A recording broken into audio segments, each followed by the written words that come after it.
Hola, Hola. hola, bienvenido y bienvenida a este episodio, ya el número 49, en el que vamos a repasar lo que estuvimos leyendo de la Biblia mientras transcurre nuestro proyecto Ciclovida. Así es, estos últimos días estuvimos en la ciudad de Tocopilla, seguimos en Tocopilla con planes de seguir viaje rumbo al norte hacia Iquique, vamos a ver si lo hacemos esta semana. Y en este episodio vamos a repasar, a ver los capítulos de Segunda de Reyes del 14 al 17, los que estuvimos leyendo desde el día viernes hasta el lunes, hasta hoy lunes. Donde vamos a ver todavía la historia del reino de Judá, del reino de Israel, pero acá tenemos el final del reino de Israel, la destrucción de Samaria. Sí, una parte bastante triste de este reino y por eso lo titulamos este episodio De mal en peor. Antes de pasar justamente al repaso, a compartir con ustedes el resumen de esta lectura, vamos a orar. Dios que estás en los cielos, muchas gracias por tu cuidado, tus bendiciones y tu amor hacia nosotros, también porque dejaste tu palabra para que hoy podamos aprender más de ti. Bendícenos que podemos aprender, entender lo que tienes para decirnos en esa porción de la Biblia y también que estés con los que estén mirando este video, Señor, y que si es tu voluntad podamos continuar con este proyecto leyendo tu palabra un capítulo por día, Señor. Acompáñanos en este resumen, en el nombre de Jesús. Amén. Amén. Bien, ¿qué tenemos en el capítulo 14? Tenemos al rey Amasías, quien era hijo de Joás, quien había restaurado el templo. Este Amasías se nos dice que hizo lo recto ante los ojos de Jehová, pero no tanto, porque todavía seguían habiendo lugares de culto a dioses paganos. Esto en Judá. Después se nos cuenta que él venga a la muerte de su padre, porque recordamos que sus oficiales lo habían ejecutado al rey Joás. También él dice algo muy interesante, que no tienen por qué pagar los hijos los pecados de los padres, ni los padres los pecados de los hijos, así que él perdona la vida a los hijos de los que mataron a su padre, o sea, solamente elimina a los asesinos de su padre. Después se nos cuenta que él le manda un mensaje al rey en Israel, que en ese momento era Joás, y le dice, vamos a vernos cara a cara. Pero Joás le dice, estás queriendo provocar tu ruina y la de tu pueblo, ¿por qué me provocas? Este rey, Amasías, decide ir en contra del rey de Israel y efectivamente pierden la batalla, o sea, el rey Joás gana a Judá. Y no solamente esto, sino que toma como prisionero a Amasías, al rey de Judá. También otros rehenes se lleva. Dice que después muere el rey Joás y Amasías continúa vivo después de su fallecimiento 15 años más. Pero el resto de la historia lo vamos a ver en el libro de Crónicas. Así que estamos ansiosos por llegar al libro de Crónicas, a los libros de Crónicas, porque ahí vamos a poder comprender mucho más la historia de estos reyes. Después se nos dice que el final de Amasías fue muy similar al final de su padre. También conspiraron y mataron al rey Amasías y lo coronaron a su hijo como rey, que es Azarías, o a veces se lo menciona como Usías. Ahora el capítulo 14 nos lleva al reinado de Israel. Habíamos visto al último rey que era Joás y ahora va a subir al trono su hijo Jeroboam II, quien va a reinar por 41 años y que todavía era de la casa de Jehú. Jeroboam pudo restaurar mucho del territorio de Israel. Dios estuvo detrás de esto.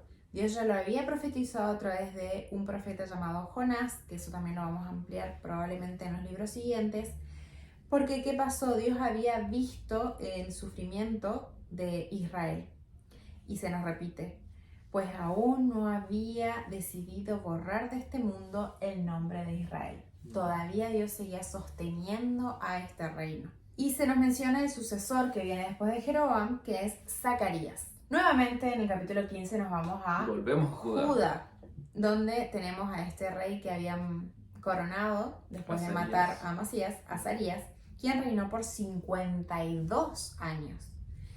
Que se nos dice que también hizo lo recto ante los ojos de Jehová, pero continuó manteniéndose los santuarios paganos. El Señor dice también que castigó a este rey por esto con lepra, y tuvo lepra hasta el día de su muerte. Después volvemos a Israel con el reinado de Zacarías, quien tristemente fue el último descendiente de Jehú en el trono.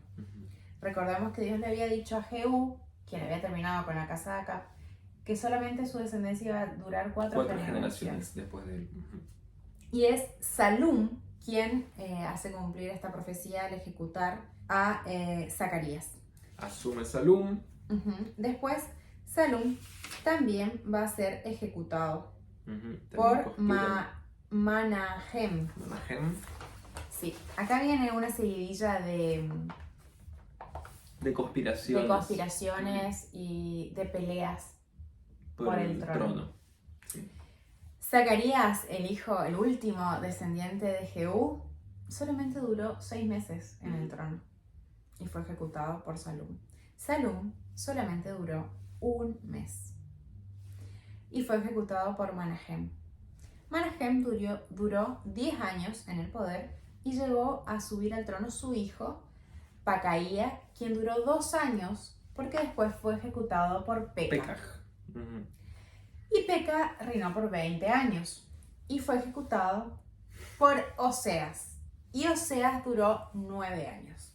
En la mayoría de todos los reyes de Israel se dice que no hicieron lo recto ante los ojos de Dios. Y llegamos entonces otra vez a Judá a través del último fragmento del capítulo 15, donde se nos menciona a Jotam. Jotam era hijo de Azarías, quien reinó por 16 años. Y todavía se nos dice que hizo lo recto ante los ojos del Señor. Sin embargo, los lugares altos no fueron quitados. Es como una constante en Judá. Y ahí termina el capítulo 15 diciéndonos que por ese tiempo comenzó a atacar a Judá, el rey de Israel, junto con el rey sirio. Después sube su hijo Acaz, pero acá sí no se dice que él hizo lo recto, sino que no fue aprobado por Dios nada de los actos de Acaz, quien hizo lo malo ante los ojos de Jehová al punto de sacrificar a su hijo. Dios nunca aprobó el sacrificio humano. Este rey Acaz, quien ya tenía, digamos que heredó ya los ataques que ya comenzaron en el reinado de su padre, y él decide aliarse con el rey de Asiria para que lo pueda ayudar, ¿no? en la guerra contra su hermano, porque recordemos que el reinado de Israel era hermano del reinado de Judá, y el rey de Siria. Y para obviamente comprar la ayuda del rey de Asiria, tuvo que darle la plata y el oro que había en el templo del Señor. Lo que aún quedaba. Y así es como logra estos dos reyes aliados librarse de los otros dos reyes. Y resulta ser que nos cuenta acá la Biblia que el rey de Asiria estaba todavía en Damasco, que era la capital de Siria, y que llega el rey Acaz y ve un altar que le gustó. Está bueno, ¿eh? Qué lindo. Y manda a decir al sacerdote en Jerusalén que replique, le manda los planos, y dice, quiero uno como este. Entonces Acaz manda a retirar el altar del cual Dios había dado instrucciones de cómo hacerlo.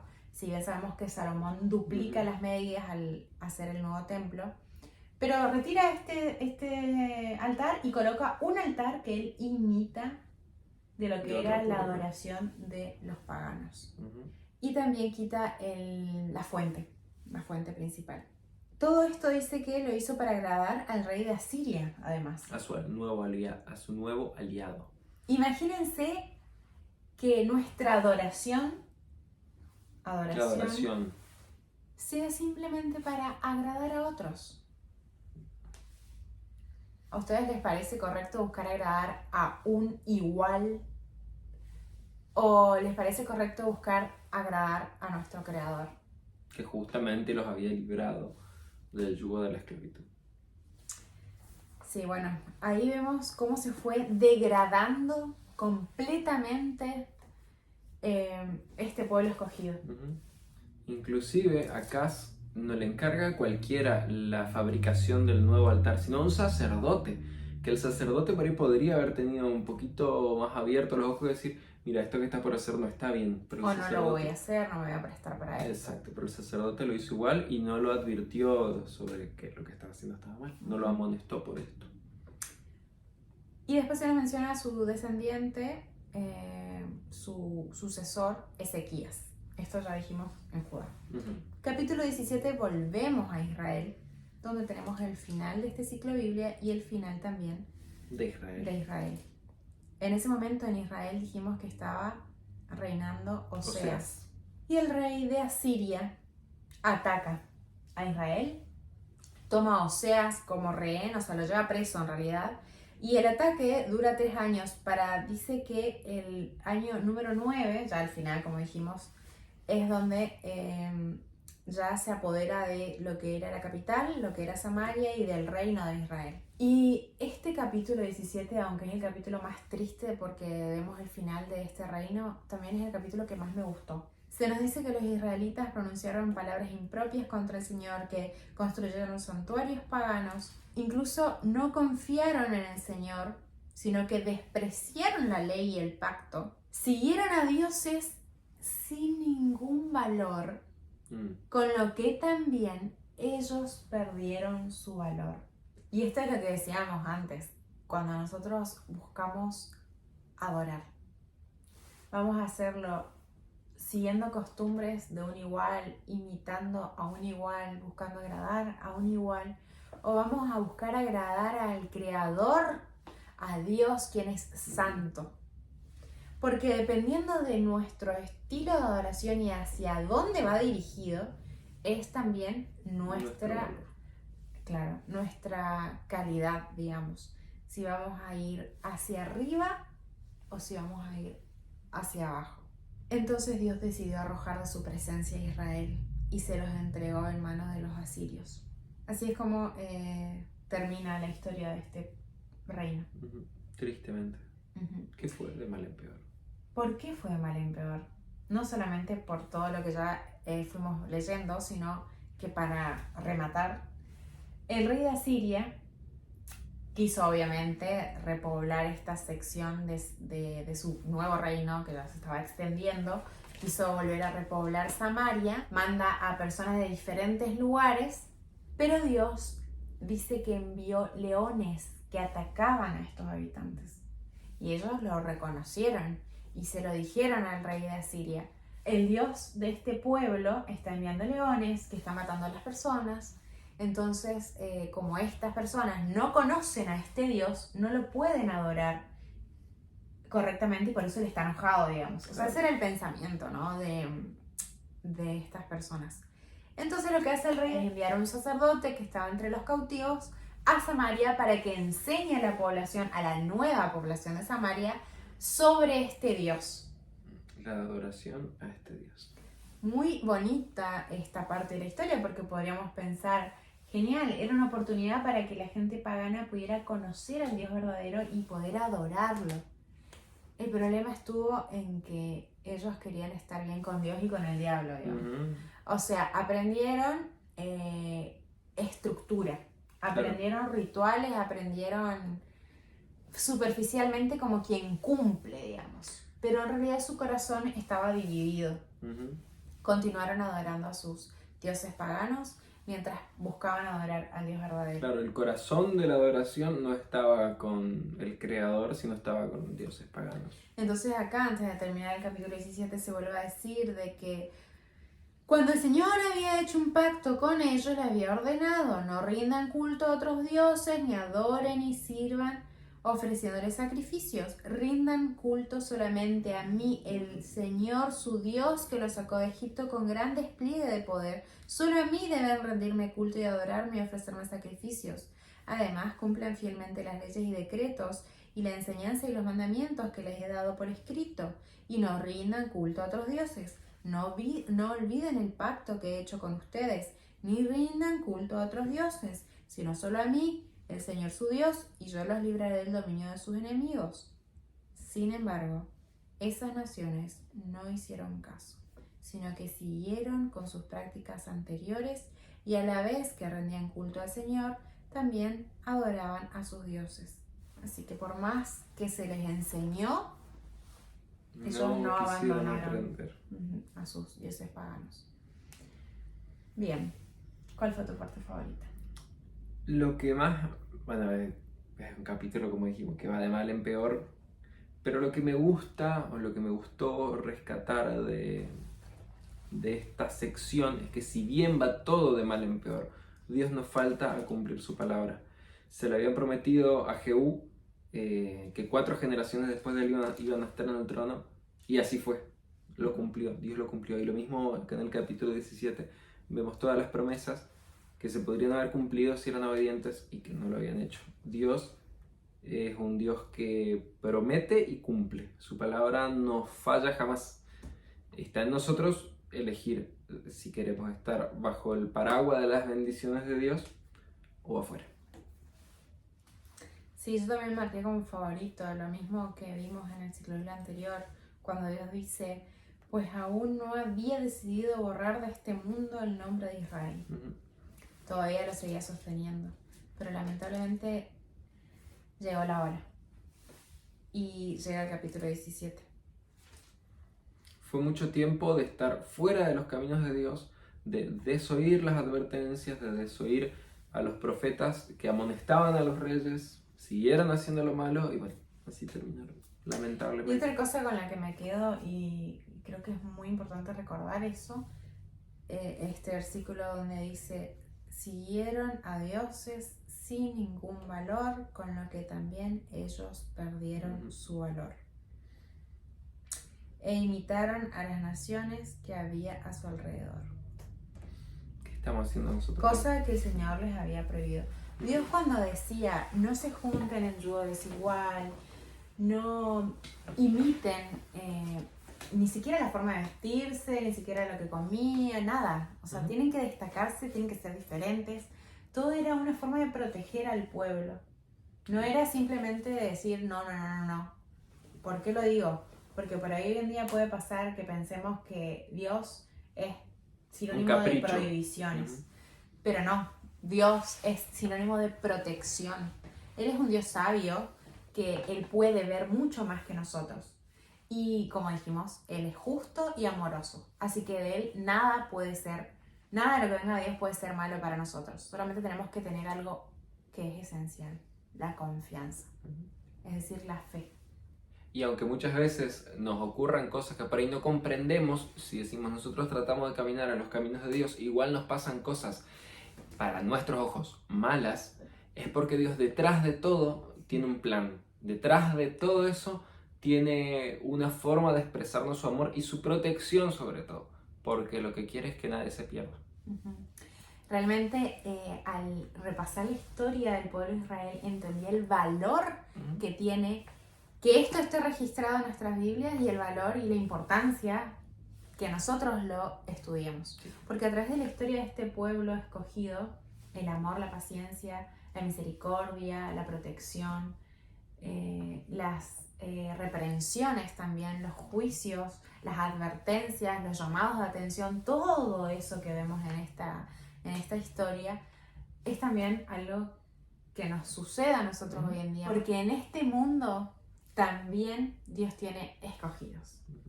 Y en este mundo también van a caer los juicios de Dios. Sí. Así que teniendo en cuenta estas advertencias y este reflejo que tenemos en la Biblia de lo que es nuestra vida hoy, podríamos decir, busquemos adorar y agradar al único Dios verdadero, nuestro Dios creador, sustentador y salvador. Creo que eso es todo el ciclo tengamos bíblico. este desenvolvimiento de mal en peor. Sí. Busquemos otro final, no ese. Estamos a tiempo todavía. Mientras tenemos vida, podemos todavía encaminarnos. Dios todavía está esperando eso de nuestra parte. Gracias por estar ahí. Coméntenos cuál es su parte favorita, si se quiere, de esta historia, o con qué aprendizaje se quedan de estos capítulos. O versículo. Y continúen leyendo con nosotros y acompañándonos en Ciclo Biblia. El siguiente ciclo de Biblia ya vamos a estar cerrando Segunda de Reyes, así que vienen 8 capítulos, el resto de los capítulos que quedan. Es decir, desde el capítulo 18 hasta el capítulo 25, que lo vamos a estar terminando esta lectura de 8 capítulos ya el próximo martes. Sí, correcto. Así que hasta el próximo ciclo bíblico. Chau, chau. Chau, chau.